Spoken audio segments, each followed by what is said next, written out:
Hi friends, very good morning. இன்றைக்கி ஒரு 1 hour lunch menu தான் பார்க்க போகிறோம். ஆக்சுவலாக அன்றைக்கி வந்து ஒரு ஒர்க்கிங் டே, பிரேக்ஃபாஸ்ட் எல்லாம் முடிச்சு வச்சாச்சு. லஞ்சு தான் நான் இனி வந்து ப்ரிப்பேர் பண்ண போகிறேன். 1 hour அப்படிங்கிறது வந்து 1 hour மெனுங்கிறது லஞ்சை வந்து 1 மணி நேரத்தில் நல்லா கொஞ்சம் வெரைட்டியாக, ஹெல்த்தியாக, டிஃப்ரெண்ட்டாக ப்ரிப்பேர் பண்ணுறது அப்படிங்கிற கான்செப்ட் தான். அந்த வகையில் இன்றைக்கி வந்து 1 hourக்கு என்னென்ன லஞ்ச் மெனு அப்படிங்கிறத வந்து ஃபஸ்ட்டு பார்த்துருவோம். கத்திரிக்காய் முருங்கைக்காய் சாம்பார், சௌச்சௌ கார பொரியல், பட்டாணியும் முட்டைக்கோசும் சேர்த்த பொரியல், தளிர் மாங்காய் அப்படின்னு சொல்லக்கூடியது, அதாவது நம்ம இன்ஸ்டண்ட்டாக ப்ரிப்பேர் பண்ணக்கூடிய மாங்காயில் ஊறுகாய் மாதிரி அப்படின்னு வச்சுக்கலாம். ஸோ இதுதான் வந்து இன்றைக்கி 1 hour லஞ்ச் மெனு. இந்த லஞ்ச் மெனுவில் பார்த்தீங்கன்னா நிறைய காய்கறிகள் இருக்கும். மோஸ்ட்லி வெஜிடேரியன்ஸ்க்கு வந்து என்ன காய்கறி யூஸ் பண்ணலாம், என்ன வந்து பொரியல் செய்யலாம் அப்படிங்கிறது தான் கொஞ்சம் கன்ஃபியூஷன். ஸோ இதை ஃபாலோ பண்ணும்போது கொஞ்சம் ஈஸியாக இருக்க மாதிரி இருக்கும் எனக்கும்.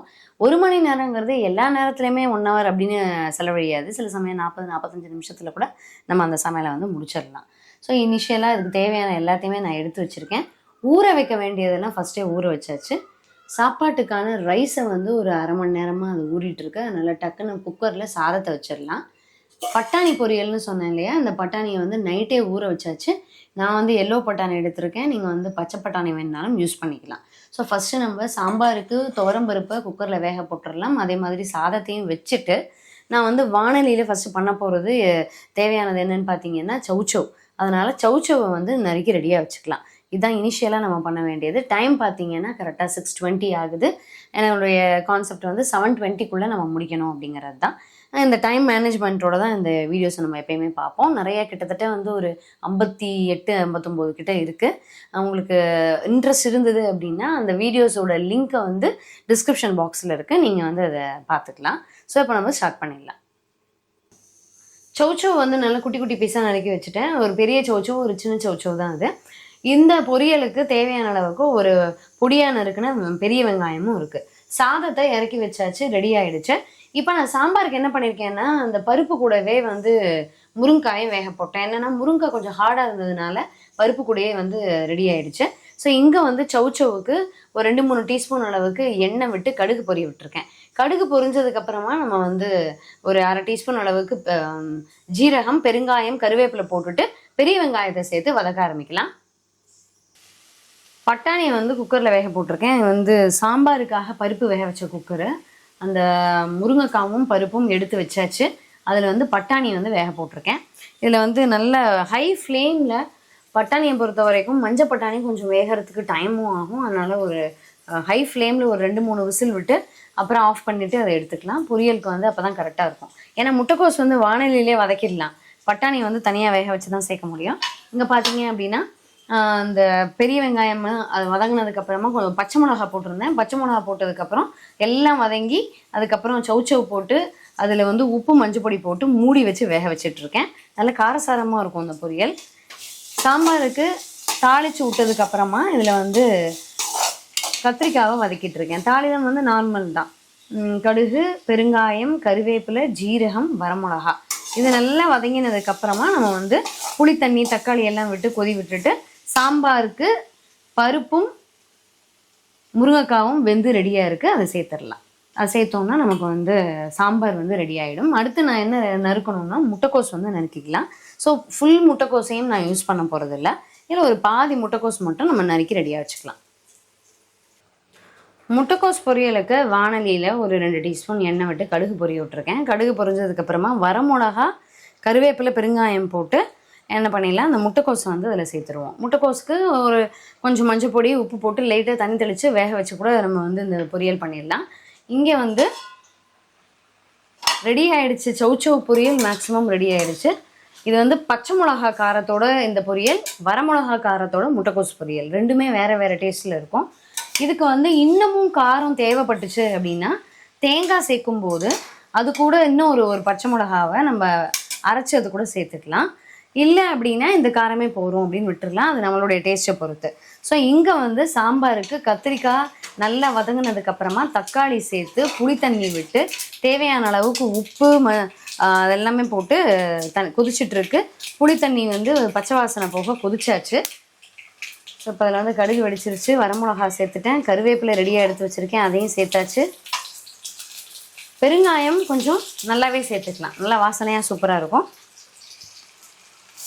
முட்டைக்கோஸையும் ஆட் பண்ணிடலாம். ஸோ அதில் லைட்டாக தண்ணி தெளித்து வேக விட்டுருவோம். இப்போ இந்த சாம்பாருக்கு வந்து நல்லா கொதிச்சுட்ருக்கிற அந்த ஸ்டேஜில் நம்ம வச்சுருக்கக்கூடிய பருப்பு, முருங்கைக்காய் அதை சேர்த்துடலாம். சேர்த்துட்டு தேவையான அளவுக்கு நீர்க்க பண்ணணும்னா நீர்க்க பண்ணிக்கலாம், இல்லைன்னா விட்டுடலாம். ஒரு கொதி விட்டதுக்கப்புறமா ஆஃப் பண்ணி இறக்கிடலாம்.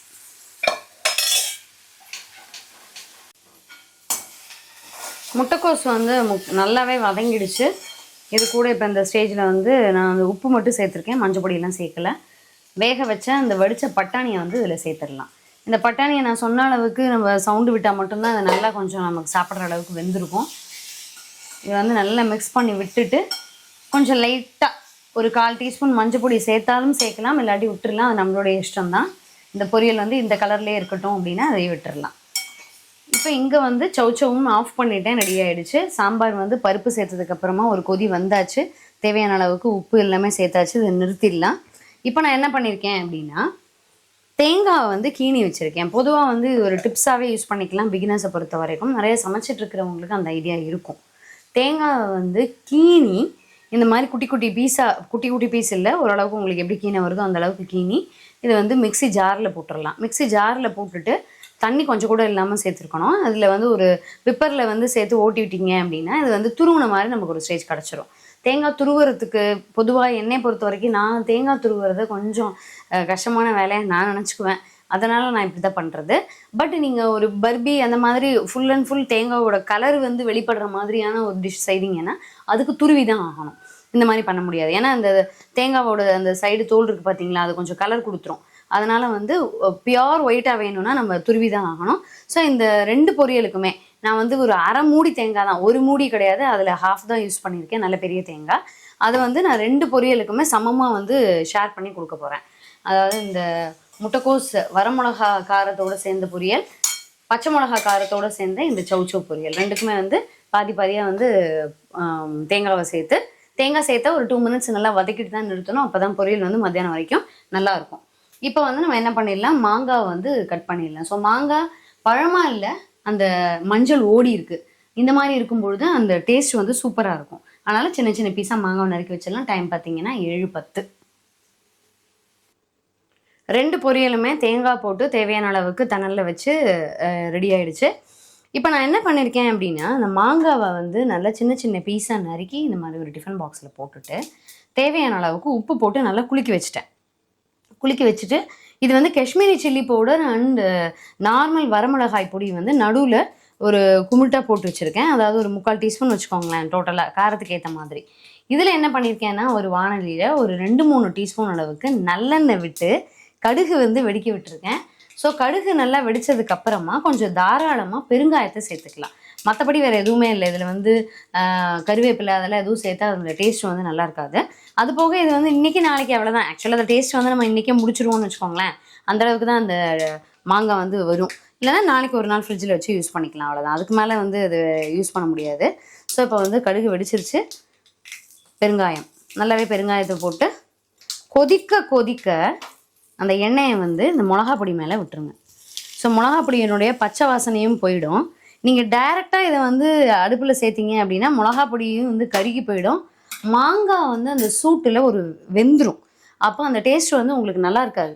மாங்காய் பச்சையாக இருந்தால் தான் டேஸ்ட் நல்லாயிருக்கும். ஸோ இந்த மாதிரி போட்டுட்டு இந்த டிஃபன் பாக்ஸோட மூடியை வச்சு நல்லா மூடிட்டு கலக்கி விட்டுட்டிங்க அப்படின்னா எல்லா பக்கமும் மாங்காய் வந்து ஃபுல்லாக ஸ்ப்ரெட் ஆகிடும்.